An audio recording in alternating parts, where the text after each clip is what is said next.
엊그저께 재작년에 저희 교회 오셔서 집회를 하셨던 대구 서문교회 이상민 목사님께서 제게 카톡으로 영상을 하나 보내오셨습니다. 한국에서 있는 그 TV 쇼 가운데서 불후의 명곡이라는 어떤 그런 프로그램에 민우혁이라는 가수가 여로라고 하는 노래를 한 장면을 저에게 카톡으로 보내주셔서 그렇게 쳐다보고 쭉 노래를 듣다가 제 마음이 울컥했습니다. 그 배경을 좀 인터넷에 들어가 찾아보니까 1972년에 한국의 KBS 드라마에 여로라고 하는 드라마가 있었던 모양이에요. 저도 생각이 날듯 제가 고등학교 때였던 것 같은데, 여로가 여자의 길이란 뜻이잖아요. 아마 그때 이미자 씨 아시죠? 이미자 씨. 모르죠? 이미자 씨? 간첩이시네. 네. 그 이미자 씨가 불렀던 그런 주제가였는데, 이분이 민우혁이라는 젊은 남자 가수가 리메이크하고 그 가사의 세 번째 절 가사를 하나 더 애드한 것이 저에게 너무나도 감동을 주었습니다. 그래서 뭐 노래는 부를 수는 없고 여러분에게 가사를 좀 나누기를 원해요. 네. 저기 가사 좀 띄워주시죠. 이렇게 됩니다. 가사가 여자의 길, 그 옛날 오색 땡기 바람에 나부낄 때 봄나비 나래 위에 꿈을 실어 보았는데 나르는 낙엽 따라 어디론가 가버렸네. 무심한 강물 위에 잔주름 여울 지고 아쉬움에 돌아보는 여자의 길. 언젠가 오랜 옛날 볼우물 예뻤을 때 뛰는 가슴 사랑으로 부푼 적도 있었는데 흐르는 세월 따라 어디론가 사라졌네. 무심한 강바람에 흰머리 나부끼고 아쉬움에 돌아보는 여자의 길. 꽃 피우던 그 세월을 그렇게 사셨구나. 아쉬움도 뒤로하고 나를 꽃 피우시려 자신의 꿈 숨겨두고 자식의 꿈 희망되어 한평생 나를 위해 그렇게 사셨구나. 행여나 부족할까 넘치도록 다 주고도 해준 것 하나 없다. 그렇게 사셨구나. 아쉬움에 돌아보는 여자의 길.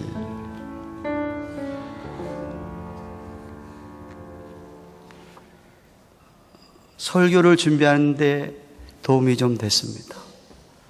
어머니 날이고 어머니 주일인데 말씀을 나눠야 되겠는데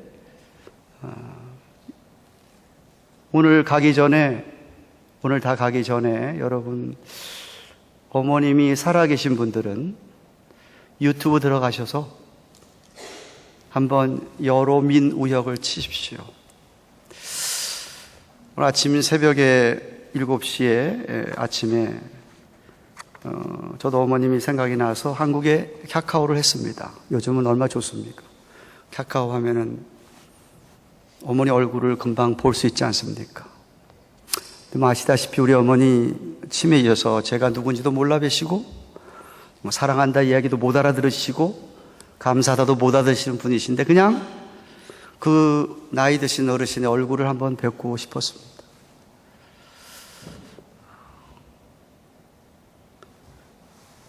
어머니 날, 제가 우리 동생들한테 오늘은 여기가 어머니 날이라서 너희들한테도 이 좀 내용을 나누고 싶다. 작년 9월 23일 그 불후의 명곡이란 프로그램에 이 젊은 가수가 노래를 했는데 내 가슴을 감동을 줬다. 너희들도 한번 보려무나 하고 우리 동생들한테 나누었습니다.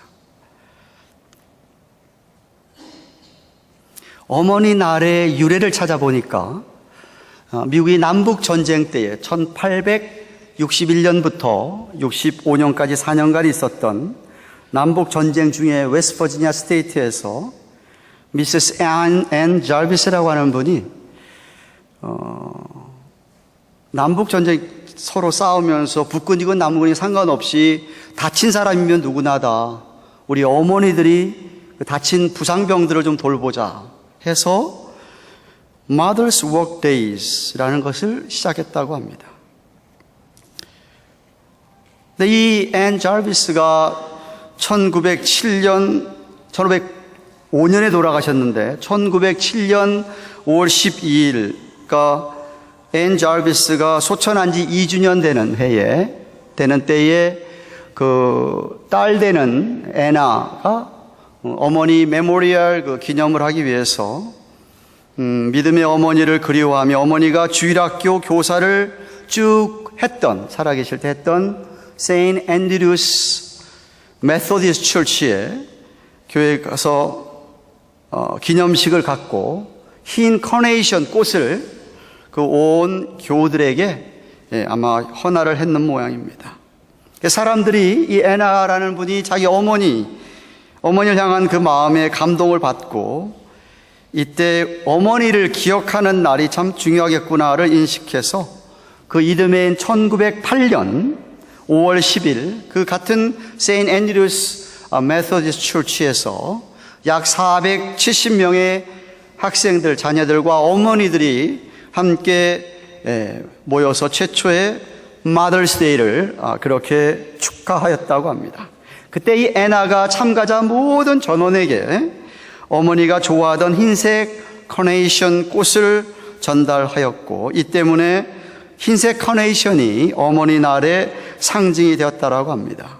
그 이후에 애나가 친구들에게 같이 어머니 날을 만들자고 전국의 곳곳에 경축할 것을 제안하게 되었는데 그것이 미국 전역으로 급속히 퍼져나가서 마침내 1914년 미국의 제28대 타머스 위드로 윌슨 대통령이 매년 5월 둘째 주일을 어머니 날로 선포하면서 정식으로 기념일을 만들었습니다. 그리고 이제는 이것이 전 세계적으로 어머니 날을 기념하는 우리나라 같은 경우는 5월 8일 어버이날로 하지만 그렇게 지킨다고 합니다. 그래서 미국에서는 오늘 바로 5월 둘째 주일에 전통으로 어머니가 생존한 사람들에게는 빨간 카네이션을 어머니가 돌아가신 분들은 흰 카네이션을 그 어머니 가슴에 달아주며 선물을 한다고 합니다. 다시 말하면 어머니 날의 유래는 믿음의 한 어머니로 말미암아 주어졌다는 것이죠. 그러니까 믿음이 없는 어머니들하고는 조금 거리가 먼 어머니 날이라는 것을 여러분에게 말씀을 드리고 싶습니다. 오늘 어머니 주일을 맞아서 우선 우리 어머니들의 희생과 수고에 감사를 드리면서 바라기는 우리 어머니들의 믿음이 정말 큰 믿음을 좀 가지신 분들이 되기를 바라면서 말씀을 나누기를 원합니다. 왜냐하면 역사상 많은 믿음의 어머니들의 애끓는 중보 기도와 그 어머니들의 삶으로 말미암아 그의 자녀들을 수없이 많이 구원했고 그 자녀들에게 축복의 통로가 되었었기 때문입니다. 오늘 본문에 보면 귀신이 들린 딸을 귀신들이 딸이 있는데 그 딸을 고침받게 하기 위해서 어머니가 예수님을 찾아오는 것을 봅니다. 이 여자는 가나안 땅의 여인, 이방 여인이었습니다. 그런데 예수님께서 이 여인을 가리켜서 오늘 28절에 내 믿음이 크도다라고 칭찬하시는 것이 나옵니다. 예수님이 어떻게 감동을 받으셨길래 이 어머니를 대화를 주고받는 가운데 이 어머니에게 내 여자 참 믿음이 크다라고 칭찬하셨을까? 큰 믿음의 특징이 무엇일까를 좀 살펴보기를 원합니다. 먼저 21절을 보시면 본문의 배경이 나옵니다. 예수께서 거기서 나아가사 거기서는 갈릴리 지역입니다. 여태까지 예수님께서는 갈릴리 호수를 중심으로 해서 사역을 하셨더랬는데 이제 두로와 시돈 지방으로 들어가시니라고 하십니다.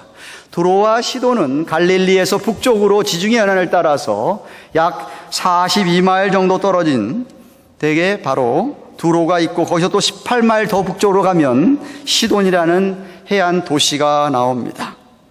왜 예수님께서 거길 가셨을까? 여러 가지 이유가 있겠지만 요한복음 6장 15절에 의하면 당시의 군중들이 드디어 예수님을 이스라엘을 독립시킬, 이스라엘의 참 이제 왕이 오셨구나라고 왕으로 추대할 그런 시도가 눈치를 챘고, 그 다음에 유도의 종교 지도자들이 14장에 보면, 그리고 유명한 헤롯 안티파스 분봉왕이 예수님을 잡으려고 하는 그러한 체포하려고 하는 시도가 보였기 때문에 예수님이 아직은 자기가 잡혀서 십자가에 돌아가실 때가 되지 아니었기 때문에, 그래서 두로와 시도 지방까지 가신 것으로 여겨집니다. 여러분, 우리 예수님이 이 땅에 오신 이유는 구약 성경에서 이스라엘 백성들에게 오랜 동안, 자그마치 약 3,500년 동안 오실 메시아가 와서 너희를 구원할 것이라고 하는, 그 메시아가 고난의 종으로 오실 것이라고 하는 구약 성경에 예언된 말씀을 성취시키기 위하여서 우리 예수님이 오셨기 때문에, 예수님의 주된 사역은 주로 이 이스라엘 백성들, 유대인들에게 내가 바로 그 메시아라고 하는 것을 밝히기 위하여 그들로 하여금 자신을 믿고 구원을 얻게 하도록 하기 위해서 예수님이 이 땅에 오신 것이었습니다. 그런데 주님은 꼭 유대인이 아니더라도 어느 민족이건 어느 인종이든 간에 성경을 보면 관계없이 믿음으로 주님께 나오는 사람이라면 다 마음을 열고 그들을 받아주며 그들을 사랑했던 예수님이셨습니다. 유대인이건 이방인이건 관계없이 누구나 다 참 믿음과 겸손으로 주께 나오는 사람들은 다 주님이 영접하셨더랬습니다. 그래서 마치 여러분이 잘 아는 마태복음 11장 28절 말씀처럼 수고하고 무거운 짐진 자들아 다 내게로 오라, 내가 너희를 쉬게 하리니 라고 하셨던 것처럼 다 누구든지 다. 또한 요한복음 6장 37절 하반절에 얘기하는 것처럼 내게 오는 자는 내가 결코 내어 쫓지 아니하겠다라고 하신 것처럼 주님께 나오는 누구든지 상관없이 주님은 다 영접하고 그들을 받아들이셨다는 말씀입니다. 근데 오늘 왜 이 가나안 여인에게 큰 믿음이라고 얘기하셨을까요? 이 여인이 가졌던 믿음의 특징을 좀 살펴보기 원합니다. 첫째로 이 여인에게는 회개하는 믿음이 있었습니다. 22절 말씀을 보십시오. 가나안 여자 하나가 그 지경에서 나와서 소리질러 가로되 주 다윗의 자손이여 나를 불쌍히 여기소서 내 딸이 흉악히 귀신 들렸나이다 하되 하였습니다. 우리말이나 영어 성경을 보니까 이 가나안 여자 하나가 예수님께 나와서 소리지르는 첫 음성이 주 다윗의 자손이라고 되어 있는데, 헬라의 원어 성경을 보면은 그것보다 먼저 나온 게 무슨 말이냐 하면 나를 불쌍히 여기소서란 말이 먼저 나옵니다. 헬라어는요 이렇게 어순이 따로 특별히 있질 않습니다. 영어 같은 경우는 주어, subject 나오고 verb 나온 다음에 목적어 나오고 보호 나오고 이렇지 않습니까? 우리말 같은 경우도 주어 나오고 다음에 목적어 설명 다음에 맨 나중에 동사가 나오는데, 헬라어는 전혀 그렇지 않고요, 막 어순이 뒤죽박죽 되더라도 얼마든지 그거를 읽을 수가 있습니다. 그런데 단 한 가지, 쓰는 사람이 무엇인가 강조할 때에는 두 번을 반복하던가, 예수님 말씀 가운데 진실로 한 것처럼, 혹은 그 내용을 강조하고 싶을 때에 맨 앞에 나오게 되어 있는데, 오늘 여기 22절에 가나안 여인이 부르짖는 주님께 말하는 내용의 첫 센텐스가 뭐냐면 Have mercy on me, 나를 불쌍히 여겨 달라고 하는 그 말씀이 제일 먼저 나옵니다. 똑같은 사건을 기록하고 있는 병행구절인 마가복음 7장 26절에 의하면 이 여인은 헬라인이었고 수로보니게인이라고 얘기합니다. 다시 말하면 이방 우상을 섬기던, 이방 우상신을 섬기던 여자였습니다. 그런데 이 여인이 주님 앞에 나오면서 나를 불쌍히 여겨달라고 이야기를 하는 것은 이제 그 이방신을 다 끊어버리고 더 이상 이방신의 길로 가지 아니하고 그를 믿는 걸 다 끊어버리고 이제는 주님을 향하여서 180도 돌이킨 사실을 가리킨 겁니다. 그러면서 나를 불쌍히 여겨달라고 이야기하는 것이에요. 참된 회심이라는 것은 방향을 바꾸는 겁니다. 돌이키는 겁니다. 이 길을 가던 것이 잘못된 길이었구나 깨닫고 이 길을 가지 않고 주님 원하신 길로 돌이키는 것이 회개입니다. 이방신의 길로 가다가 아무 소용도 없고 이게 헛된 것을 깨닫고 주님께로 방향을 돌이킨 이 가나안 여인, 헬라인, 그러면서 하는 말이 나를 불쌍히 여겨달라라고 이야기합니다. 자기는 예수님의 도움을 받을 자격이 아무것도 없는 그러한 미천한 여자이지만 하나님, 주님 나를 좀 불쌍히 여겨달라는 것이에요. 자격이 없지만 한 가지 소망이 있다고 한다면 주님의 자비와 긍휼을 바라는 것이었습니다. 그래서 자신을 좀 불쌍히 여달라고 해요. 사실 죄인된 인간이 하나님께 가진 오로지 소망 하나는 하나님이 우리를 죄인을 불쌍히 여기는 것, 긍휼과 자비이지 않겠습니까? 다시 말하면 큰 믿음은 뭐냐? 첫 번째로 요구되는 게 참된 회개입니다. 돌이키는 것입니다. 진실한 믿음을 가진 자라고 한다면 내 자신이 얼마나 무가치하고 전혀 은혜를 받을 자격이 없음을 깨닫고 정말 돌이켜서 주의 긍휼과 자비를 구할 수밖에 없습니다. 둘째로 이 여인에게서 볼 수 있는 것은 믿음의 대상인 주님을 확실히 알고 경외하는 것을 봅니다. 22절 다시 보시면 나를 불쌍히 여기소서 한 다음에 주 다윗의 자손이여라고 고백합니다. 기가 막힌 신학적인 의미가 있는 것이지요. 물론 큰 믿음뿐만 아니라 아무리 작은 믿음이라 하더라도 뭘 믿는지 믿음의 대상이 올바라야 되고 분명해야 되고 진리해야만 하는 것은 틀림이 없습니다. 그렇지 않다고 한다면 그것은 성경이 말하는 믿음은 결코 아니고 자기 나름대로 하나님을 만들어서 믿는 분들입니다. 때때로 그런 분들을 만나기도 합니다. 자기 상상대로 자기 바라는 대로 자기가 생각할 땐 하나님이 이렇겠지라고 생각하고 그 하나님을 믿는 분들이 계십니다. 그것 아닙니다. 그거는 오늘 이 여인이 이야기하는 주 다윗의 자손과는 거리가 먼 하나님입니다. 이 여인은 가나안 지역이었지만 소문을 들었던 것 같습니다. 예수 그리스도에 대한 이야기를 들은 것 같습니다. 아마도 주님의 능력을 들었을 것이고 주님의 선하심도 들었을 것입니다. 그러냐, 그런 주님 같으면 내가 한번 찾아가야 되겠다라는 마음을 먹은 것이었는데 그냥 어설프게 찾아온 게 아니라 정말 주님을 주로, 다윗의 자손이라는 이야기는 메시아를 뜻하는 겁니다. 그리스도로 경외하면서 나아온 것입니다.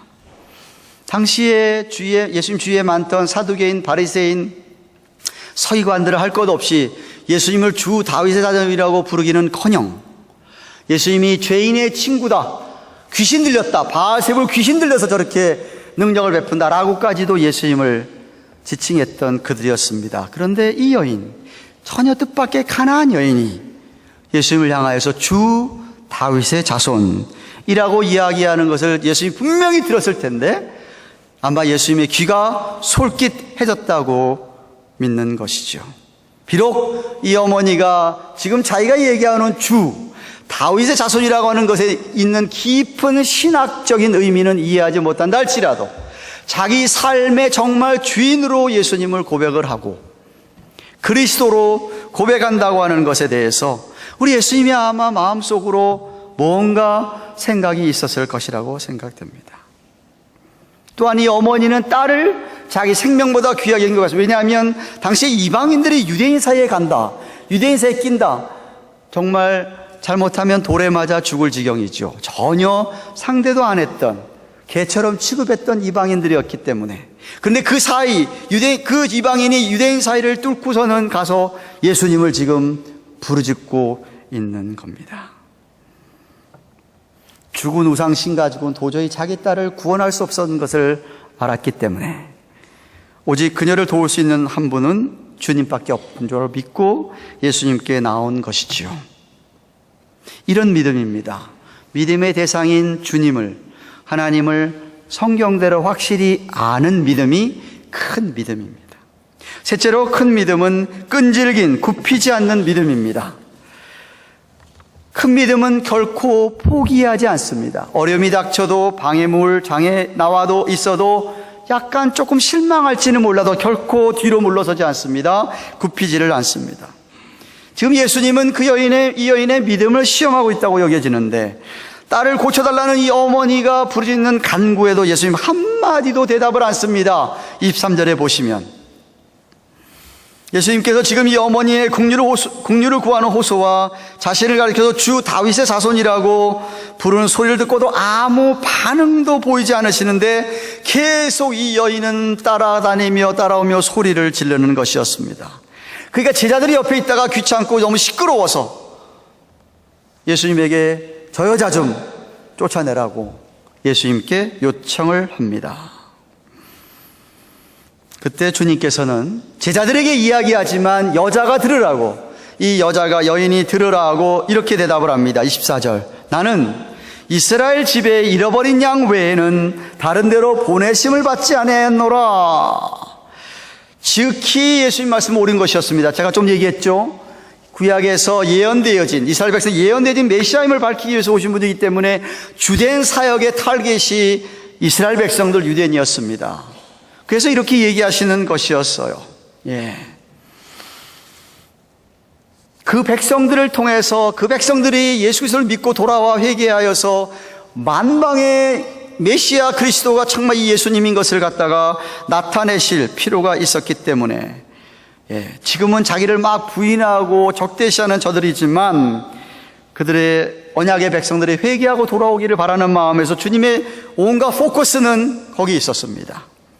그러나 비록 예수님 말씀이 옳을지라도 그 말을 들은 이 어머니의 심정을 한번 생각해 보십시오. 이렇게 애끓게 주님을 부르고 찾으면서 지금 요청하고 있는데 하시는 말씀이 나는 너를 위해서 온 것이 아니다. 나는 이 유대인들을 위해서만 왔다 라고 이야기하는 예수님의 음성을 들은 이 어머니의 심정이 어떠했겠습니까? 아마 이쯤 되면 대부분의 어머니들은 야, 그래 정말 되게 치사하다. 사랑의 하나님이라고 그러면서 세상에 아니 그렇게 자비와 긍휼이 많은 메시아라고 하면서 속 좁게 이렇게 유대인들에게만 은혜를 베푼다고 그만둬라 하고 돌아갈 여자들이 많았을 것입니다. 그런데 이 여인은 달랐습니다. 그런 이야기를 듣고도 이 어머니는 오히려 끈질기게 주를 부르짖습니다. 주께 부르짖습니다. 주님이 침묵하시고 냉정하게 냉담하게 아무런 대꾸도 안 하심에도 불구하고 자기는 주님밖에 소망이 없는 줄로 알고 믿고 또다시 도와달라고 붙잡습니다. 여자가 와서 25절에 예수께 이제는 절하며 가로되 주여 저를 도우소서 라고 간청합니다. 모욕적인 말을 들었음에도 불구하고 예수님께 절을 하면서 도와달라고 하는데 여기 절하다는 단어는 예배한다는 단어입니다. 헬라의 원어를 살펴보면 예수님께 예배를 하며 예수님을 경외하며 도와달라고 또 이렇게 부르짖습니다. 많은 사람들이 예수 앞에 깊숙이 못 들어오는 경우가 많죠. 믿음을 정말 가졌으면 좋겠는데 온갖 방해와 장애 때문에 깊숙하게 들어오지를 못하고 바깥에 빙빙 돌다가 그냥 안 믿는 분들이 참 많습니다. 믿으려고 하는데 자꾸 의심이 막 생겨가지고 또 성경 봐도 성경에 대해서 너무나 믿어지지가 않고 또 어떤 사람들은 믿으려고 교회 좀 가보려고 그러면은 주위에서 너무나 핍박과 방해가 심합니다. 친구들조차도 왕따를 당하려고 하니까 그게 싫어가지고 들어오지를 못하는 사람도 있습니다. 또 어떤 사람들은 복음이 무엇인지를 명확하게 클리어하게 설명, 프레젠테이션을 못 들어서도 들어오지 못하는 경우도 있고, 많은 경우가 이민 교포들을 보면 주위에 믿는 사람들이라고 하는 교회 다니는 사람들이 잘못된 행동을 하고 잘못된 사는 것을 보고 실망을 해서 교회를 안 갑니다. 안 믿으려고 합니다. 이 여인은 예수님께 지금 처음 나왔는데 심지어 예수님조차도 그 옆에 있는 제자들은 말할 것도 없고 쫓아내려고 하는가, 심지어 예수님조차도 이렇게 자기를 물리치려고 하는 그런 가운데서도 전혀 실망하지는 않긴, 실망도 않을 뿐만 아니라 오히려 더 은혜를 사모하면서 주님을 끈질기게 붙듭니다. 굽히지를 않습니다. 이게 큰 믿음입니다. 이게 큰 믿음이죠. 마지막으로 겸손입니다. 예수님께서 이 어머니에게 26절에 보면 이렇게 얘기합니다. 처음으로 지금 대답을 하시는 겁니다. 자녀의 떡을 취하여 개들에게 던짐이 마땅치 아니하다. 진짜 자존심 상하는 이야기입니다. 개라고 직접 얘기하십니다. 예수님이 자기를. 그죠? 여자가 하는 이야기 들어보십시오. 27절에 가로되 주여 올소이다마는 개들도 제 주인의 상에서 떨어지는 부스러기를 먹지 않습니까? 라고 대답합니다. 이런 말은 이 어머니가 진짜 겸손하지 않으면 할 수가 없습니다. 개로 얘기를 하면서 야, 개 너희에게 무슨 자녀의 떡을 주느냐? 못 준다! 라고까지 이야기하시는 이야기. 그러자 여인이 그 말도 맞습니다만 그 얘기 뭐예요? 저를 개라고 이야기해도 that's fine. 괜찮습니다. 그런데 개들이 밥상에서 떨어지는, 자녀들이 밥 먹다가 밥상에 떨어지는 부스러기라도 먹지 않습니까?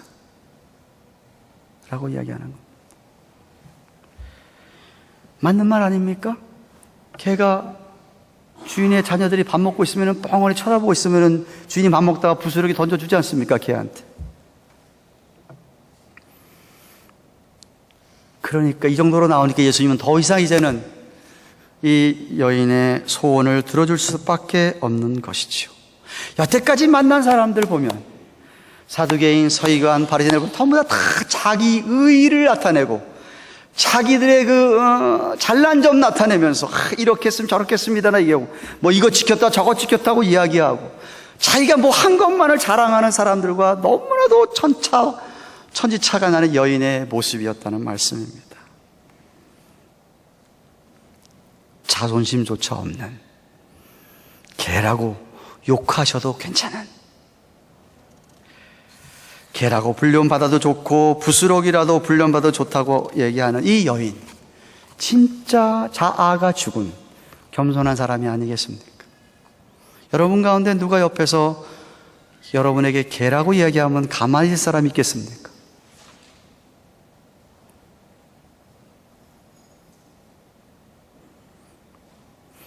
주님께서 이 여인의 믿음을 테스트했다고 생각을 합니다. 가면 갈수록 이 여인이 정말 귀한 믿음을 가진 것을 아는 우리 예수님이십니다. 뭐라고 얘기하지요? 28절의 마지막에 여자야, 내 믿음이 크도다. 내 소원대로 되리라. 그리고 그 순간 딸이 낳았다 그럽니다. 성경은. 그렇죠? 처음에 부르짖었을 때도 아무 말씀도 안 하셨던 예수님, 계속해서 얘기하고도 거절하시면서 끈질기게, 거절당해도 끈질기게 이 어머니는 주님을 붙들었을 때 그렇게 낮아진 모습으로 원하니까 우리 주님께서 그녀를 축복하실 수밖에 없었던 것입니다. 마치 예레미야서 29장 13절에 너희가 전심으로 나를 찾고 또 찾으면 만나 주겠다 라고 하신 것처럼 끈질기게 주님을 찾았던 것이었어요.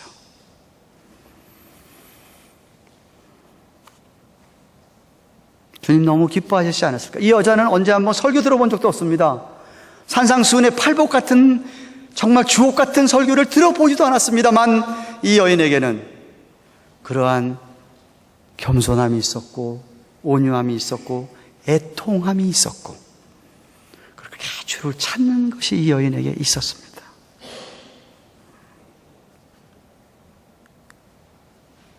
구하고 두드리고 찾으라고 하신 주님의 말씀도 들어본 적이 없지만 이 여인은 그렇게 찾고 또 찾았기에 주님께서 응답하셨습니다. 그래서 주님이 얼마나 감동하셨으면 여자야 내 믿음이 정말 참 크다 라고 하셨겠습니까?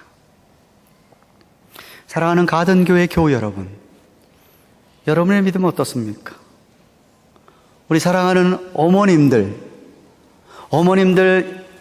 믿음은 어떻습니까? 만약 하나님께서 여러분의 믿음을 지금 바라보신다고 한다면 여러분의 믿음이 큰지 작은지 이거 뭐 어중간한지 어떤지를 달아보신다면 무엇 갖고 달아볼 것 같습니까? 어떤 메저로, 어떤 바로메터로 여러분의 믿음을 달아보실 것 같습니까? 만약 여러분들이 큰 믿음이 있다고 한다면 여러분은 아마도 참된 회개, 진정한 회개, 내 삶을 완전히 180도 돌이켰던 회개가 있었을 것입니다. 이 여인처럼 주님에 대하여, 하나님에 대하여 성경에서 이야기하는 그 하나님에 대하여서 똑똑히 알고 그 하나님을 여러분이 주로, 그 하나님을 두려워하며 경외하며 그렇게 오늘도 예배할 것입니다. 어떤 난관이라도, 어떤 어려움이라도 그걸 다 극복하고 정말 끈질기게 포기하지 아니하고 주님을 찾는 그러한 믿음일 것이고, 우리 안에 있는 모든 자만, 요만한 알량한 자존심까지도 다 내려놓고 누가 나를 뭐라 해도 It's okay, I'm fine. 개라고 불러도 I'm fine. 그렇습니다, 개입니다. 나는 부스러기 하나님의 은혜만 있으면 족합니다 라고, 그런 믿음으로 오늘도 예배를 드리시면서 기도하고 계신지요?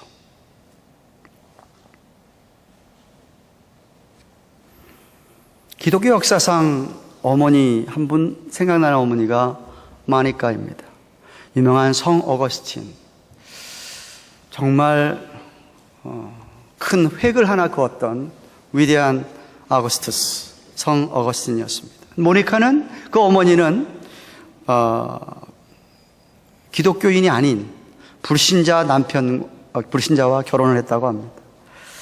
로마의 관리인이었는데, 부유한 집에 시집을 갔습니다만 예수를 안 믿는 사람이었다고 합니다. 마니카는 결혼하고 나서부터 계속해서 줄곧 이 남편이 죽게 돌아오기를 간절히 간구했다라고 합니다. 베드로는 3장에서 이야기하는 여자의 모습처럼 말보다는 단정한 행실, 그리고 온유와 겸손, 절제된 참 믿는 자로서의 삶의 모습을 보여주면서 남편을 인도하려고 했다고 합니다. 그 주위에서는 마니카를 보고서는 참 저분은 마치 그리스도의 양 어머니와도 같다라고 칭찬을 들을 정도였다고 합니다. 남편의 구원을 위하여서 자그마치 16년을 기도하다가 결국 16년째 되던 해에 남편이 예수님을 믿게 되었다라고 합니다. 근데 믿고 나서 얼마 안 돼서 남편은 죽었다라고 합니다. 마니카는 자기 자녀를 주님의 말씀으로 늘 양육하고 교훈하고 훈계하였는데, 그 사랑하는 아들 어거스틴은 어찌하든지 최고의 학문을 가르치기 위해서 우리 한국 어머니들처럼 제일 좋은 학교에서 수사학, 이런 교육을 가르치는데, 이런 교육을 하는 목적은 옛날에 그때 중세시대 학교들은 다 신학을 먼저 가르쳤기 때문에 그런 교육을 통해서 먼저 이 아이가 하나님과 좀 더 가까워지게 하려는 것이었다고 합니다. 그런데 어거스틴은 방탕하게 사춘기 때 시작을 해서 방탕한 길로 가고 말았습니다. 어머니가 자꾸만 이 젊었을 때의 욕정과 자만을 경계하는 그런 교훈을 계속 주었지만 어머니 교훈을 무시하고 방탕하게 살고 집을 떠나서 한 여인과 결혼도 안 하고 동거에 들어갔다고 합니다. 그리고 아들까지 낳았다고 합니다. 근데 이 아들을 마니카는 야단치거나 비난하기보다 계속해서 하나님께 이 아들이 돌아오기를 그렇게 기도했다라고 합니다. 자식 위해서 마니카가 기도한 시간은 30년.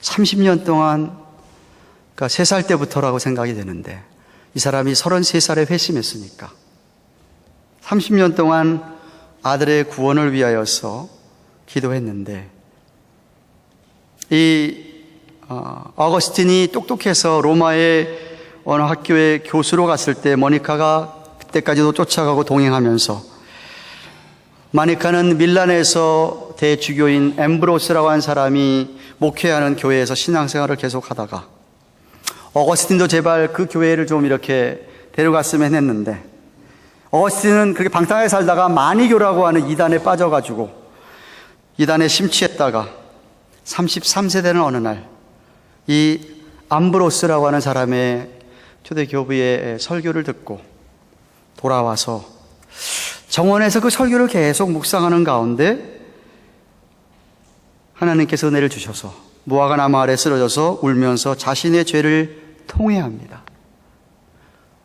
정원에서 통회하고 있는데 지나가는 아이들의 노랫소리가 들립니다. Pick it up and read. Pick it up and read라고 하는 아이들의 노랫소리가 들립니다. 그래서 굉장히 그 자리에서 성경을 pick it up 해가지고 성경을 펼쳤는데 로마서가 나왔고 로마서 읽는 가운데 로마서 13장 13절 14절에 방탕한 삶의 죄를 지적하시는 그 말씀에 깨어져서 회심하는 역사가 나타납니다. 그래서 회심하고 난 다음에 어머니를 찾아가서 모니카에게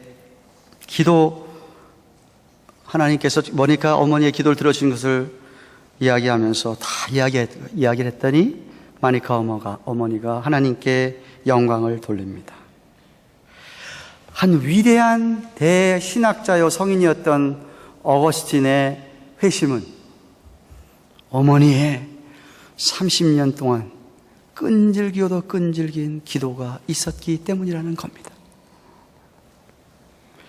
그래서 그 어거스틴이 그의 고백록이라는 유명한 책에서 나의 어머니는 어릴 때부터 젖과 함께 구주 예수 그리스도의 이름을 마시고 살게 했다라는 그런 고백을 어거스틴이 했습니다.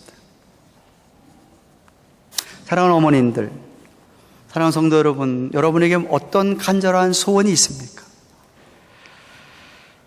정말 하나님께 간절히 바라는 게 뭡니까? 성경은 믿음 가진 사람이 믿음대로 된다라고 이야기를 하고 있습니다. 여러분의 믿음에 무엇이 좀 부족한 것 같습니까? 여러분이 지은 죄에 대한 참된 회개, 진실하고도 진지한 회개가 더욱 필요합니까? 정말 회개하십시오. 돌이키십시오.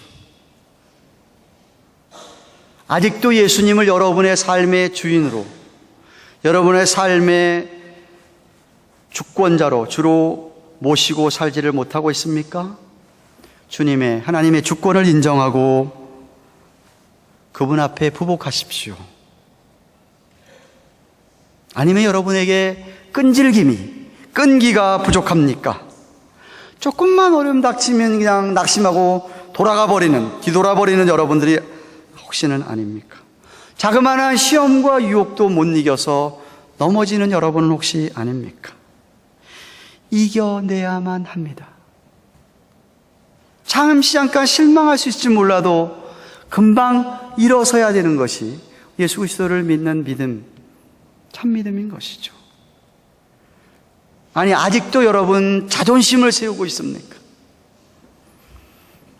아직도 여러분 자만이 여러분의 마음속에 자리 잡고 있습니까? 아, 목사님, 그것마저 놓치면 내가 이민생활하는데 못 보고 살아갑니까? 죽어도 그것만은 안 되죠. 어떤 사람이 감히 어떻게 나한테 개라고 합니까? 그건 있을 수가 없습니다 라고 얘기하십니까?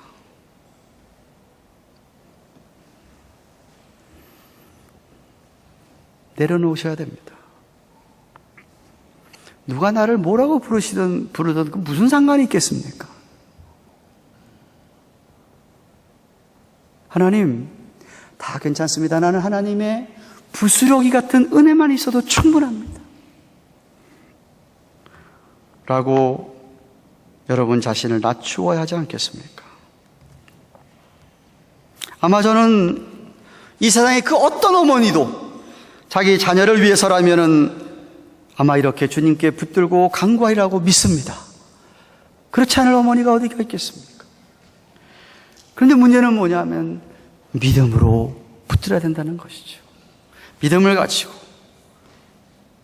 자녀가 죽어가는데, 자녀가 내가 편하게 아는데 곁길로 가고 있는데, 자녀가 참 상처를 입고 힘들어하는데, 자녀가 잘 되기를 바라는, 자녀가 건진받기를 바라고 치유함 받기를 원하는 어머니라면, 가족의 구원을 바라는 어머니라면 오늘 본문의 이 가나안 여인 같은 큰 믿음을 가지고 우리 주님께 나아가야 될 줄로 믿습니다. 그러면 우리 주님께서 여러분의 그 간절하고도 애절한 기도를 들으시고 여러분의 믿음을 보시고 주님께서 감동받으셔서 여러분의 기도에 응답해 주실 줄로 믿습니다. 포기하지 마시고 계속해서 주님을 믿고 의지하며 나아가는 저와 여러분 되시기를 주님의 이름으로 축원합니다. 기도하십시다.